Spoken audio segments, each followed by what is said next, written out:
Good morning, everyone. Today is Tuesday, you all. It's Tuesday, January the 10th, 2023. I am your host, Gail Dudley, and it is time for News in Motion and the News in Motion headlines. I see you rolling up in here, Deborah Johnson, Dr. Antoinette, Shirley Nicholson. How's your husband? Let us know how he's doing after his surgery. We have been praying for him. Good morning, Marion Jackson. Good morning, Camille Jones. Good morning, Fred Jones. Good morning. Is it Rod? Let me see, Rodiza.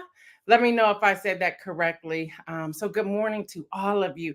Hey, y'all, I'm your host right here for the next 20, 30 minutes on News in Motion Live right here on Facebook or YouTube or LinkedIn. Also, we have audio platform. We have the podcast platform. You may be watching us live, listening to us live, or joining in on the replay. I just want to say thank you for allowing me to spend a part of your day with you. I see you, Shardinia, coming up in here as well. Hey, y'all, we got a lot of news, so I don't want to prolong it. I want to jump into it right away. But before we do that, many of you have been asking me, would I ever replay the masterclass we did in 2021? Several of you attended that. And so I've decided, yes, I'll do that. And many of you were asking for it to be in January. So the masterclass is going to be on Saturday, January the 21st, 9:30 a.m. to 11:30 a.m. It's going to be a webinar, so it's going to be online. If you want information to this webinar, there's a link that's going into the chat right now. Make sure you check that out. If you are tuning in by audio or on the podcast platform, you can email newsinmotionwithgail at gmail.com. Again, that's newsinmotionwithgail at gmail.com to ask for that link and information. I see you, Adrian, on YouTube. I see my brother. Good morning. I see Lori coming in on YouTube as well. And I see Bill Palmer. So good morning to all of you. Thank you, Isaiah. So y'all, we have a lot of news, a lot of news. The other thing some of you were asking me about, and I love it when y'all send in the questions, and the email is still up there if you're wanting to reach us. I love it when you all ask questions and things you want to do. So you've been watching us give the promo on Straight Fire.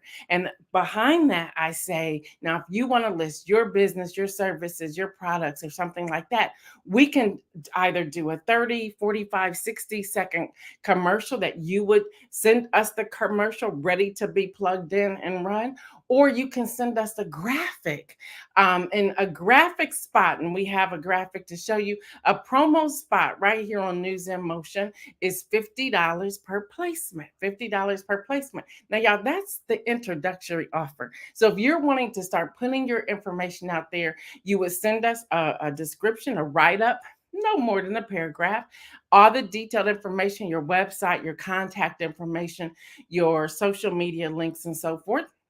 You would do the graphic. We would tell you exact size that we need. And then we will post it. Now, you can decide per placement. You want it Monday through Thursday 1 week. So that's $50 per placement. So that would be $50 Monday, $50 Tuesday, $50 Wednesday, $50 Thursday, whatever that looks like for you. So just let us know. But that's how you can get that in there. You would email newsinmotionwithgail at gmail.com, and we will get that going for you. One thing that you should remember, our videos, our lives never come off the screen. So people can find us or find you when they're putting it up there on our YouTube, on our Facebook, and it's not just Facebook on News in Motion, it's also Facebook on Ready Publication as well, and then on our LinkedIn. So it's out there, and then they'll have the audio as well. So that information is out there for you to see. I see you, Pastor Alex. I see you, Kim Edmondson. Who else in here? Hester. Good morning, Tracy Burrs. Yes, yes, yes. And now Lori's over here now on Facebook. I see you, Danielle, coming in from YouTube. Good morning, Deborah Sneed, to you as well. All right, y'all, in the news, in the news, in the news. Now, y'all, right when we thought it was somewhat over, going away, bam, COVID said, I ain't going anywhere. Y'all, there is a new variant. There's a new variant, and they're calling it the most transmissible variant yet to date. They're saying people who are vaccinated, who have been boosted, or have had COVID in the past are getting infected in record numbers. I see you, Davia. Good morning. Y'all, this is called the XBB point 1.5. That is this new variant. Just to give you information, in the past week, newly daily reported cases rose 17% within the past week. Newly dated reported deaths rose 8%, and COVID related hospitalizations has risen 1%. So I wanted just to get this news out here to you. I still wear a mask. I fill it out where I'm at, and then, I always have a mask on me. I will pull that baby out and put it on. Also on the rise is scarlet fevers. Like, what? What is going on? And they said flu is hitting people left and right. RSV is still out here running rampant. So y'all, and the common cold. So just take care of yourself. Stay well. Do whatever you need to do to stay well. Deborah says, I have had so many friends with COVID this year. It's happening. It is happening. So please take care of yourself. Y'all, in other news, there's heavy rain in California. Continue to pray for them. Georgia, I understood. I did not watch the game. Beat TCU. I believe the score was 65-7. Thank you, Isaiah, for giving me that information. And President Biden's lawyers found classified documents in his old office when he served as vice president. Now, the DOJ is investigating everything. The National Archives have already picked up those files. They didn't even have them marked as missing, but as soon as the attorneys found them, they turned them over. And so we just have to see how all of that folds out as well. Y'all, judge ruled that Trump fraud suit will proceed. The New York Attorney General Letitia James talking about this $250 million lawsuit, allegedly fraudulent business practices by the Trump organization, will proceed, the judge rules. We also have in Atlanta, Georgia, we have the grand jury in Fulton County, Georgia 2020 election interference probe will dissolve after their final filing, says the report. January the 24th, a hearing will be there to decide whether the report will be made public. So all of this is happening. Also, I was going through some of the comments from yesterday. Good morning, Donita. I was going through some of the comments on yesterday, and I believe it was Marion and Dr. Antoinette asked about the deal that Kevin McCarthy made. I went through, started researching some information. Now, this is according to CNN, NPR, and PBS is what I found this information. There are 9 things that he gave up. Any member can call for a motion to vacate the speaker's chair. So he gave that up. Anybody, they can vote him out every day if they wanted to. The vote would have to go to the floor, but they can do that. A McCarthy-aligned super PAC, the Congressional Leadership Fund, agreed to not spend an open Republican primary in safe seats, so that's not happening. Efforts to raise the national debt ceiling must be paired with spending cuts, so that's in there. To move 12 appropriation bills individually instead of passing them separate bills to fund government operations. So they're already looking at creating a debt ceiling on government spending. Now, this is the one. Now, the rest of them are whatever. This is the one that should concern everyone. And I think I talked a little bit about this on yesterday. The Freedom Caucus, that's the 20 who were the holdouts. They want representation on every committee, including the influential House Rules Committee. So let me just talk about that momentarily. There are 9 seats on the House Rules Committee, 9 seats. Now, the majority gets 6, whether it was Democrat or Republican, that's how the rules are written, and the minorities receive 3. So there'll be 3 Democrats on that seat. Well, the Freedom Caucus asked for 4 seats, which means that whatever they put forth, it will be so difficult to block those 4. So that'll be 4 Freedom Caucus, 3 GOP, and then 3 Democrats. Now that's concerning. So I want to go back just for a moment and talk about the importance of voting. I know you all are sick of it. We just came out of it, but I need to connect these dots here for you. We think, okay, the voting season is over, whatever. No, it's not. And I know we all want a breather from that. I know this is not everyone's beat or everyone's passion. I get that. But in times like these, knowing what has happened, that's more that should create let me see, a priority that we make sure key people are voted into the office. So things like this is a major committee. Things like this won't happen. So you have the Freedom Caucus that's pretty much hijacked, if you will, the House of Representatives, including Kevin McCarthy. They really weakened his power. So that's what's happening. Dr. Antoinette said they will hold the country hostage. And that's really the spin that's out there. And I should call it a spin. That's the word that's out there. And when you look at it, it's like that's what's about to happen. Now they also want to cap discretionary spending at the fiscal year 2022 levels, meaning that's it, no more. They want only 72 hours to review bills before they come to the floor. Let's talk about that for a moment.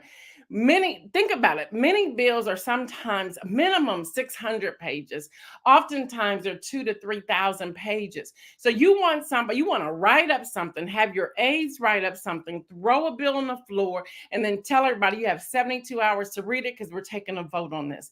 How crazy is that? You need to look for loopholes. You need to look for pork. You need to look for unnecessary spending. You need to look for taxes, tax debts, levels, different levels, economics. You need to look for all these types of things in these bills, and they're only giving them 72 hours.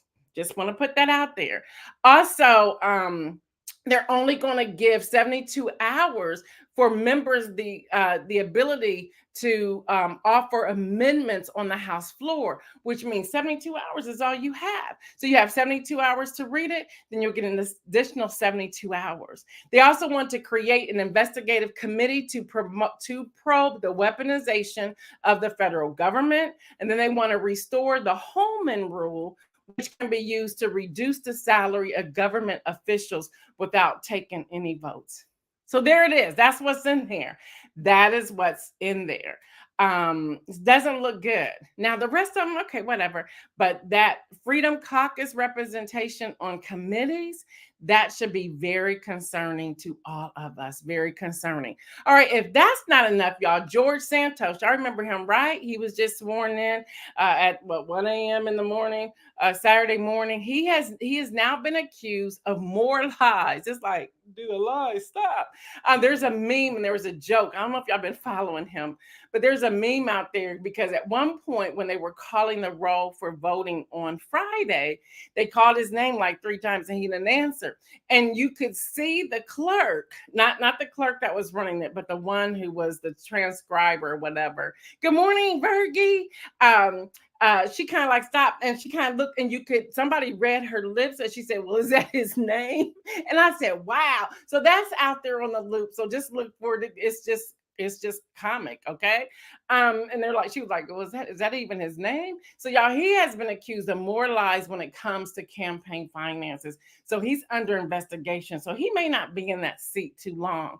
All right, y'all. New Jersey Democratic Governor Phil Murphy and Ohio Republican Governor DeWine have joined other governors banning TikTok on government-owned and managed devices. Now, y'all, this is a warning for all of us. I'm now on there. Now I'm thinking about coming off.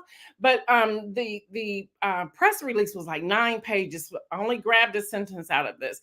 But y'all, they're calling data privacy and cybersecurity practices pose national and local security and cybersecurity threats to users of these applications and platforms and devices, storing the application and the platform and all of your information and using it against you, tracking you, all of these things, getting into your device, everything. So y'all be careful out there. Please be careful. Lori Wallace says, oh, she's talking about the flu. Kim Edmondson says, what will happen to his seat if they remove him? If they remove him, let's talk about that. Thank you, Kim Edmondson, for putting that out there. Let's talk about that real quick. If someone stands up on the floor, more than likely it'll be Matt Gaetz, okay, and calls for his removal. They have to take a vote. They have to take a vote. And in that case, the majority will win. Okay. So right now you have 90% of the Republicans who are somewhat backing him. So his votes may not, people standing up voting for his removal may not happen. But they can do it every day if they want to. Now, I believe the Democrats would look, let's say the Republicans were split. They would need the Democrats to either keep him in or put him out. They would look at, well, who would be next? And that's the challenge with this particular 118th Congress. And the challenge is, you kept hearing the name Scalise that was floating around. He's more of a moderate. Well, the Freedom Caucus, they're not going for him. The Freedom Caucus actually is in control. Okay. Now, I still believe that we, the people, are in control, but we have to keep the pressure on. Now, if you remember during the votes last week, there were 15 of them. If you remember during the votes last week, the Freedom Caucus, they weren't budging, they weren't moving because their constituents were saying, you better hold the floor, you better hold the floor. Well, they ended up somewhat succumbing to, okay, we got to do something here. So they changed their vote to present. They was voting in Jim Jordan, putting his name on the board, Byron Donalds. There were a couple others that they were putting on the board, and they weren't moving. So they had to at some point fold, but they were going to keep holding hostage. And then if y'all remember, you had Marjorie Taylor Greene, her phone, it shows that Donald Trump was calling in. So he was really negotiating, which that should be very concerning as well. He had too much power on that floor, especially on Friday evening. But if, let's say he gets removed for whatever reason, they will then have to offer up another speaker. Now, Jeffries, because the Democrats stayed together every time, 212 votes. At one time it was 211 because I believe somebody had to go get some minor surgery or something. But if they held the floor, then he could go in as speaker. Now, that was the other thing, and I think I shared this yesterday. The reason the Democrats would not stop, but they were like, they were voting to stay on the floor. They didn't care. They had blankets, pillows, their books, whatever. They were planning on camping out as long as they needed to. Because at some point, y'all know Pelosi is a great counter. At some point, they were going to mess up that count. And they came close to that even Friday afternoon before they did their first break to come back at 10 o'clock. You have to count those numbers right. How many people are in the chamber? How many people are voting present? How many people are voting for someone else? That's why you always will see the word other on there as well. Y'all, this is fascinating to me. So if I'm confusing you, we're just going to have a one-on-one session. But this gives me life, as you can tell. I get so excited about this. So thanks, Kim Edmondson, for asking that question. But now, if they remove him as well, again, the order would go president, vice president, and then over to Senator Pat Murray again for pro tem because the speaker seat would be unavailable. So a lot that comes into this. Adrian from YouTube said constituents in Santos district have been protesting to remove him from the seat due to the excessive falsehood he claims. And I'm for them. I would be doing the same thing. I would want to be out as well. All right, y'all. I said to you yesterday that I was going to go over President Biden's immigration policy, which was released on January the 6th, 2023. Before I do that, I have a press release from the White House today. President Joe Biden to welcome bipartisan mayors, to the White House on Friday, January the 20th. This is huge. This is huge. I've already signed up to be one of the people watching virtually from the news journalist news outlet. They're going to be dealing with the 18-month achievements for the past 18 months, including the American Rescue Plan, the Inflation Reduction Act, the CHIPS and Science Act, the Bipartisan Infrastructure Law, and the Bipartisan Safer Communities Act. They're going to talk about how much money has already gone out to the communities, how much more dollars will be funneling out soon thereafter, how many more people they're looking for to fill roles. As I get this information, once again, I want to share this. I want to hear from all of you. Just put it in the chat or write it into me later. Let me know if this type of information I've been sharing with you, I told you about fellowships last year. I told you about how you can volunteer at the White House, bring your work there. Tell me if that's information you want to continue to hear right here on News in Motion, because I don't believe you're hearing it anywhere else. So let me know if I'm wasting my time sharing that information. Let me know. Also, if you could help us with algorithm, hit that like button or heart button as well to let us know how we're doing. Kim Edmondson says Biden is doing a lot of bipartisan appearances lately. And notice who's hanging out with him. Okay. So that's a big deal as well. Um, Dr. Antoinette says, please keep sharing the info. Okay. All right. So let us know. Again, send up the algorithm, hit that like, hit the heart, share, do whatever you need to. And it's not to get more people in here. I was listening to a prophet, a pastor yesterday who was doing a live at a church. And someone made a comment like, there's not that many people in there, I can tell, or whatever. I don't know why we get into numbers. I have no idea. It drives me crazy. I understand why we need them when we're trying to be influencers and getting sponsors and things like that. But his response blew my mind. And I had to let him know how much I agreed with him on that. And he said, I'm not doing what I'm doing for likes or follows or views. I'm doing it because it's my call and my purpose. And that really does make a difference. The reason we ask for algorithm to for you to like and share and so forth is because we're trying to reach those individual people who want to know more about what's really happening in the news without the propaganda or the spin, and how our government works so that they have the tools and the resources they need to continue to do the work that they're doing. Marion Jackson says all information is relevant. Virgie Banks is she's from Virginia, y'all, says keep up the good work. Lori says there's so many things that we wouldn't know if you didn't share. Thank you. All right, so we'll keep going with that. So y'all, here's the fact sheet from Biden-Harris administration and how they announced new border enforcement actions. Y'all get this, and I'm gonna do this real quick. All right, y'all, here's the statement release. And this came right off the White House from the press room as well. Thank you, Deborah. Um, New measures leverage success Venezuela enforcement initiative, and they're going to limit disorderly, unsafe migration. So some of the things they're doing, when you get an opportunity, read Title 42. I don't have time to go through all of Title 42, but read it. And it's really dealing with the public health order and how they're trying to manage that on top of the courts. That's the Supreme Court, not allowing them flexibility. So they're kind of like they're kind of at an impasse, if I can say that right now.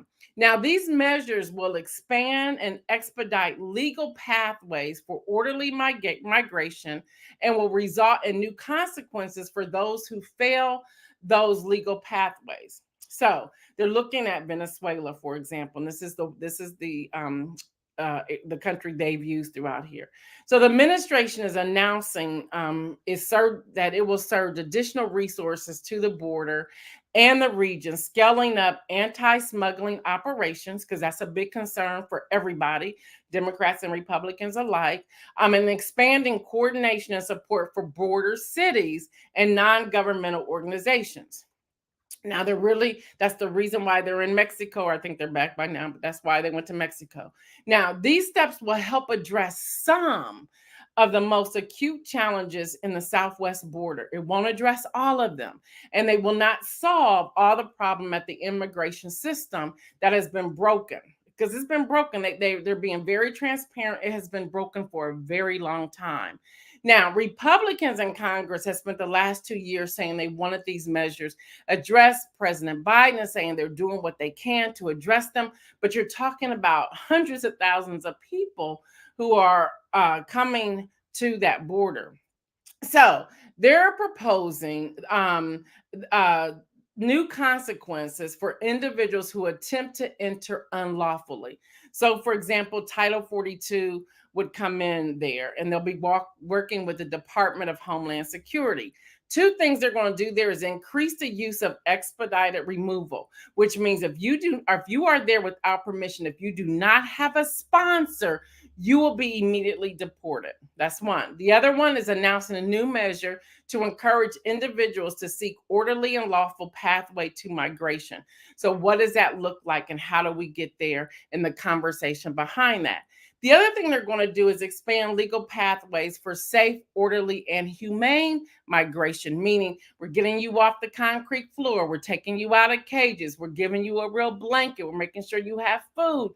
If you need vaccines, the vaccines will be available. Whatever those needs are.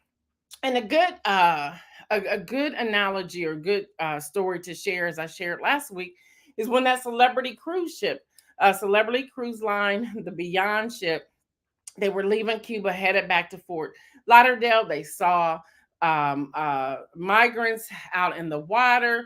They sent down their emergency um, rowboats or whatever, motorized boats to get them. They fed them, gave them a change of clothes, blankets, a place to lay their head down until the Coast Guards could come on. So that's what they're talking about when they say humane. They want to expand the parole process for Venezuelans, Haitians, and Cubans.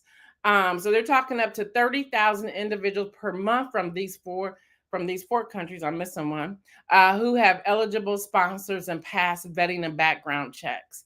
Who can come into the United States for a period of 2 years and receive work authorization. So that's out there. Tripling refugee settlement from the Western Hemisphere. That's out there. They're looking at fiscal year 2023 and 2024. They want to launch online appointment portal to reduce crowding and wait times at the U.S. ports of entry. Now, y'all, that sounds good, but I actually have an issue with that. They're assuming that everyone knows how to use technology.